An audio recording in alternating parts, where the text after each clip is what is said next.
Hello everyone, welcome to my channel Solving Biology. I'm back again with another chapter that is Biotechnology Principles and Processes. हम उसके important previous year questions करेंगे इस video के अंदर, right? तो सबसे पहले पार्ट 1 है उस चैप्टर का, क्योंकि ये बड़ा चैप्टर है तो इसके एक या दो पार्ट्स होंगे. ओके, तो सबसे पहले CBSE 2024 का क्वेश्चन है. Restriction endonuclease hind 2 always cuts DNA molecules at a particular point by recognizing a specific sequence of 6 base pairs, right? तो A is the correct answer. Okay. Next question. Assertion reason का question है. Agrobacterium tumefacens is a pathogen of several monocot plants. Wrong. Dicot का होता है. ठीक है. किसका होता है? Dicot का. फिर reason it is able to deliver a piece of DNA known as tDNA to transform normal plant cells into tumor. Right. देखो इसके अंदर क्या होता है? ये होता है इसका प्लाज्मिड. इसको बोलते हैं ट्यूमर इंड्यूसिंग प्लाज्मिड. ठीक है. फिर ट्यूमर इंड्यूसिंग प्लाज्मिड के ऊपर एक पोर्शन होता है, ये इस पोर्शन को बोलते हैं tDNA यानी ट्रांसफर डीएनए. ठीक, तो ये जो ट्रांसफर डीएनए होता है ये हमारी मनपसंद का जीन कोई भी प्लांट में इंसर्ट कर सकता है. और उसको क्या कर सकता है? उसके अंदर ट्यूमर ग्रोथ कर सकता है. क्यों? क्योंकि ऑक्सिन और साइटोकाइंस का रेशियो ज्यादा होता है. तो रीजन करेक्ट है लेकिन एसर्शन गलत है क्योंकि डाइकॉट में होता है. Right. Next question. Explain the convention for naming EcoR1. इसका हमें समझाना है कि ऐसे नेमिंग क्यों है, यानी इसका नॉमेनक्लेचर को हमें डिस्कस करना है. राइट. देखो सबसे पहले E कैपिटल, CO छोटा, R और 1 क्या है? रोमन में. देखो सबसे पहले E किसको रिप्रेजेंट करता है? जीनस को. ठीक है. CO किसको रिप्रेजेंट करता है? स्पीसीज को. ठीक है. उसके बाद R रिप्रेजेंट करता है स्ट्रेन को. ठीक है. और लास्ट में जो I होता है वो क्या होता है? Roman number.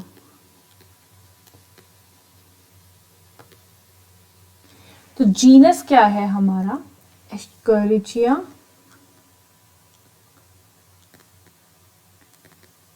ठीक. स्पीसीज क्या है? कोलाई. स्ट्रेन क्या है? RY13. Escherichia coli RY13. और ये 1 क्या है रोमन में? ये होता है कि कौन से नंबर पे हमने आइसोलेशन किया, यानी order of isolation from that strain. Roman number ये क्या डिनोट करता है? ये डिनोट करता है order of isolation from that particular strain. Right.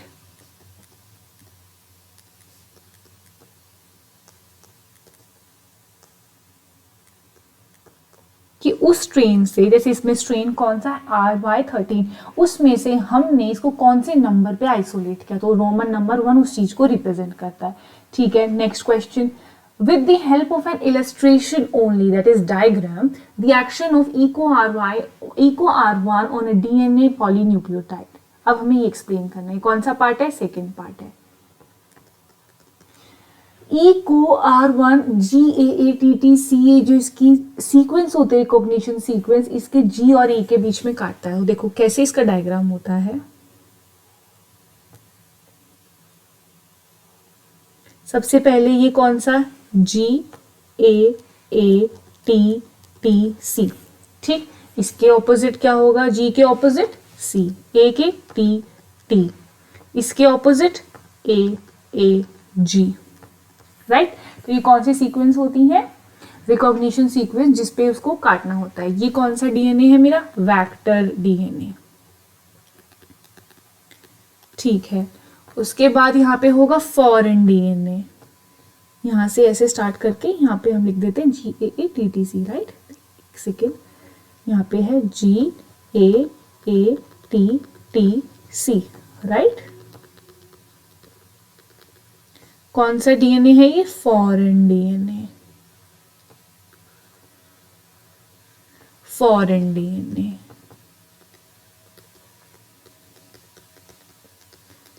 जो ये रिस्ट्रिक्शन एंजाइम्स होते हैं ये पर्टिकुलर साइट्स पे ही काटते हैं. ठीक. तो जो ये EcoR1 होता है ये इस साइट पे काटता है. ठीक है. और वेक्टर डीएनए और फॉरेन डीएनए दोनों को काटना होता है। एक ही रिस्ट्रिक्शन एंजाइम दोनों में कट लगाता है, ठीक। तो इसने यहाँ पे कट लगाया और फिर इसने यहाँ पे कट लगाया, तो आखिर में अब ये क्या बना देगा, ये बना देगा स्टिकी एंड्स। स्टिकी एंड्स कैसे बन जाएंगे, देखो यहाँ पे हो जाएगा G और इसके ऑपोजिट CTTA, राइट। और यहाँ पे क्या हो, ये नॉर्मल वेक्टर डीएनए चलता आ रहा है, ठीक है। इधर क्या होगा, A A A T T C और यहाँ पे होगा G, राइट। अब क्या होगा, ये यहाँ पे जाएगा, ठीक। ये स्टिकी एंड्स को रिप्रेजेंट करता है। स्टिकी एंड्स यानी ओवरहैंगिंग स्ट्रेचेस, यानी वो इक्वली नहीं काटते हैं। ये जो ई को R1 होता है, ये कहाँ काटता है, G और A के बीच में, ठीक। तो यहाँ पे किसने काटा था, बाय ई को R1 ने काटा था, ठीक है। G और A के बीच में वेक्टर डीएनए और फॉरेन डीएनए दोनों को ही उसको ब्रेक करना होता है, काटना होता है। उसके बाद ओवरहैंगिंग स्ट्रेचेस या स्टिकी एंड्स बन जाते हैं, ठीक है। नेक्स्ट क्वेश्चन, ये एक डायग्राम गिवन है, इसको समझने की कोशिश करते हैं। एक प्लाज्मिड गिवन है सबसे पहले फर्स्ट डायग्राम में, ठीक है। फिर जीन फॉर एम्पीसाइलिन रेजिस्टेंस है ये वाला, जीन फॉर टेट्रासाइक्लिन रेजिस्टेंस भी है। फिर अब रिकॉम्बिनेंट डीएनए को लाया जाता है और किसमें इंसर्ट कर दिया जाता है, जीन फॉर टेट्रासाइक्लिन रेजिस्टेंस। जब हम किसी भी रिकॉम्बिनेंट डीएनए को एक पर्टिकुलर सेलेक्टेबल मार्कर की साइट पे इंसर्ट करते हैं तो क्या हो जाता है, इंसर्शनल इनएक्टिवेशन, यानी अब उस प्लाज्मिड के पास वो पर्टिकुलर एंटीबायोटिक की रेजिस्टेंस नहीं होगी। तो इस रिकॉम्बिनेंट डीएनए को हमने कहां पे इंसर्ट किया, टेट्रासाइक्लिन रेजिस्टेंस के सेलेक्टेबल मार्कर में। तो जो अब फर्दर कॉलोनीज बनेंगी उसके पास टेट्रासाइक्लिन की रेजिस्टेंस नहीं होगी ड्यू टू इंसर्शनल इनएक्टिवेशन, ठीक है। रेप्लिका प्लेटिंग करते को सबसे पहले हम क्या करते हैं, एम्पीसाइलिन की प्लेट पे प्लेटिंग करते हैं, तो उस पे रिकॉम्बिनेंस और नॉन रिकॉम्बिनेंस दोनों ग्रो होती हैं। लेकिन उसके बाद हम रेप्लिका प्लेटिंग करते हैं, किस पे करते हैं, टेट्रासाइक्लिन पे। तो वहां पे सिर्फ कौन ग्रो होंगे, जो कि ट्रांसफॉर्म नहीं हुए हैं, जो कि रिकॉम्बिनेंट नहीं थे, यानी नॉन ट्रांसफॉर्मेंट्स, ठीक है।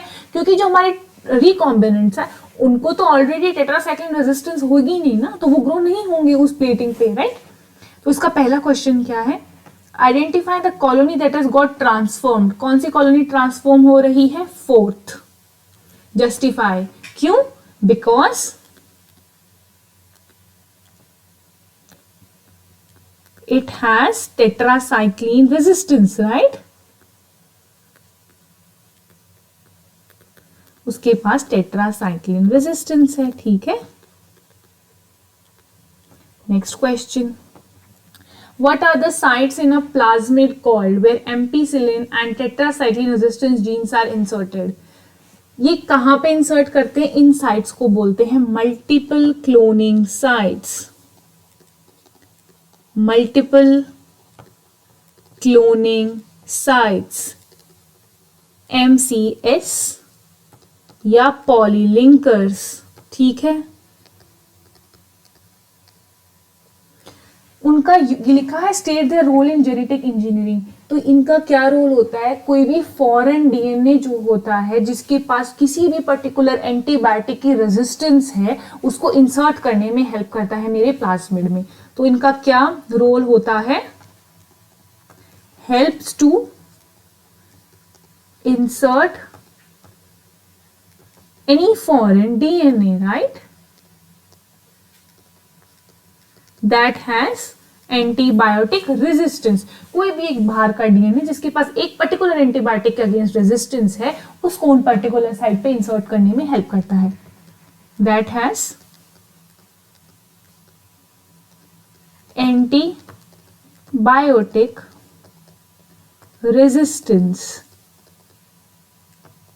Right. Okay, next question, name 2 enzymes playing an important role in genetic engineering.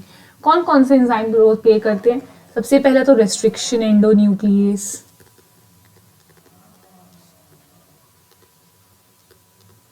Endonuclease मतलब अंदर कट करेगा और प्रॉपर रिकॉग्निशन साइट्स पे कट करेगा, ठीक है। उसके बाद डीएनए लाइगेज, जो कि दो स्टिकी एंड से ओवरहैंगिंग स्ट्रेचेस जो हैं, या फिर कोई सपोज कोई रिकॉम्बिनेशन हो गया है या कोई ब्रेक आ गया है स्ट्रैंड के अंदर, उनको जोड़ने में मदद करता है, ठीक। या फिर टेक डीएनए पॉलीमरेज, ये किस में हेल्प करता है? PCR, polymerase chain reaction, right. ठीक है, next, state the role of beta galactosidase in insertional inactivation. देखो, अगर एक जैसे टेट्रासाइक्लिन था और एम्पिसिलिन था, ऐसे एक बीटा गैलेक्टोसाइडेज है, ठीक। ये क्या करता है? ये लैक्टोज को ब्रेक डाउन करता है, ठीक है। ये हमने लैक ऑपेरन में भी पढ़ा था, ठीक है। थी ना ZYA, beta galactosidase transacetylase permease, ठीक। तो ये लैक्टोज को ब्रेक डाउन करता है उसके कॉन्स्टिट्यूएंट्स मोनोसैकेराइड्स में, ठीक। तो अब बीटा गैलेक्टोसाइडेज को अगर मैं इंसर्शनल इनएक्टिवेशन, यानी मैं उसको इनएक्टिव कर दूंगी अगर, तो क्या होगा? तो कोई क्रोमोजेनिक सबस्ट्रेट है ही नहीं, मतलब वो अपना काम ही नहीं कर रहा है, तो कौन सी कलर की कॉलोनीज बनेंगी? व्हाइट कलर की कॉलोनीज। क्यों? क्योंकि अगर एक क्रोमोजेनिक सबस्ट्रेट है और कोई इंसर्ट नहीं है, यानी बीटा गैलेक्टोसाइडेज अपना काम कर रहा है, तो ब्लू कलर की कॉलोनीज बनती है विदाउट एन इंसर्ट। लेकिन अगर इंसर्ट है, बीटा गैलेक्टोसाइडेज को मैंने इनएक्टिव कर दिया है, तो व्हाइट कलर की कॉलोनीज बनेंगी। तो इसमें क्या लिखेंगे हम? Insertional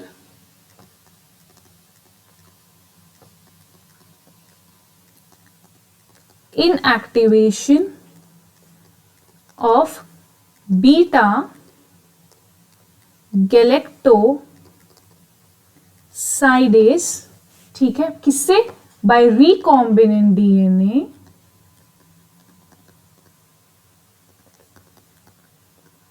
will produce white colonies, right? ठीक है, ओके। नेक्स्ट क्वेश्चन, ये एक पीसीआर गिवन है, ठीक है। पहले इसको समझते हैं। सबसे पहला स्टेप कौन सा होता है? डीनेचुरेशन, जिसमें दोनों स्ट्रैंड्स को सेपरेट करते हैं हम हाई टेम्परेचर देके, ठीक। उसके बाद स्टेप 2 क्या होता है? एनिलिंग, जिसमें हम प्राइमर जो 15 से 20 ऑलिगोन्यूक्लियोटाइड्स लंबे होते हैं हम उसको लेके आते हैं। टेम्परेचर कितना रखते हैं? 50 से 60 डिग्री सेल्सियस, ठीक है। स्टेप 3 क्या होता है? एक्सटेंशन, फिर हम इन प्राइमर्स को एक्सटेंड कर देते हैं पूरी लेंथ ऑफ डीएनए पे 72 डिग्री सेल्सियस के अराउंड, ठीक। ये 3 स्टेप्स होते हैं, डीनेचुरेशन, एनिलिंग और एक्सटेंशन, ठीक। अब उसके कुछ स्टेटमेंट्स गिवन है, हमें देखनी कौन सी स्टेटमेंट सही है और कौन सी स्टेटमेंट गलत है। सबसे पहला स्टेप पी, यानी पहला, ये देखो P, denaturation at low temperature, नहीं, एट हाई टेम्परेचर। 94 एक हाई टेम्परेचर है, लो टेम्परेचर नहीं है। Step Q is a denaturation of DNA strand at high temperature followed by annealing, correct. कि पहले डीनेचुरेशन हो रहा है, फिर क्या हो रहा है? एनिलिंग हो रहा है, this is correct. Step are is an extension of DNA in the presence of a thermostable DNA polymerase, right. यहाँ पे कौन हेल्प करता है? टेक डीएनए पॉलीमरेज, ठीक। तो ये ऑप्शन भी बिल्कुल राइट है। Step Q is extension with 2 set of primers, नहीं, स्टेप क्यू इज एनिलिंग, तो ये भी गलत है।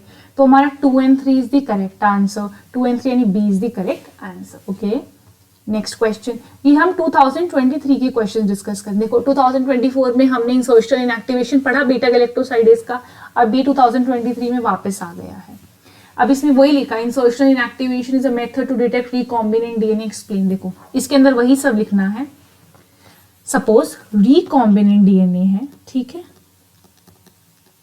इसको पहले नहीं समझ आया, फिर समझो क्या हो रहा है इसमें। रिकॉम्बिनेंट डीएनए है, मैं उसको इंसर्ट कर रही हूं किसमें? Beta galactosidase gene in the plasmid, ठीक है। मैंने एक रिकॉम्बिनेंट डीएनए को इंसर्ट किया जो बीटा गैलेक्टोसाइडेज की जगह थी, जीन था एक प्लाज्मिड में। फिर क्या हुआ? क्योंकि मैंने इसको इंसर्ट किया तो फिर हो जाएगा इंसर्शनल इनएक्टिवेशन। क्या हो जाएगा? इंसर्शनल क्योंकि मैंने इंसर्ट कर दिया तो अब वो क्या हो जाएगा, इनएक्टिव हो जाएगा। इंसर्शनल इनएक्टिवेशन किसका हो जाएगा, बीटा गैलेक्टोसाइडेज का। ठीक, एक आप पॉइंट लिखना होता है, क्रोमोजेनिक सबस्ट्रेट, क्रोमोजेनिक यानी जो कलर देगा, chromogenic substrate without insert gives blue colour colonies. यानी कोई भी सबस्ट्रेट है, कोई भी जीन है, अगर उसके अंदर इंसर्शनल इनएक्टिवेशन नहीं हो रहा है, यानी मैं कुछ भी बाहर से डीएनए इंसर्ट नहीं कर रही हूं, तो वो ब्लू कलर की कॉलोनीज देगा। ठीक है, ब्लू कलर की।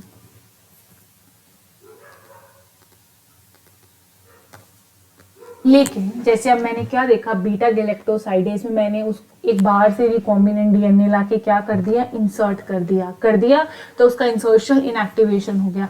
तो अब वो कौन सी कॉलोनीज बनाएगा, व्हाइट कॉलोनीज बनाएगा। तो अब हम क्या लिखेंगे, प्रेजेंस ऑफ एन इंसर्ट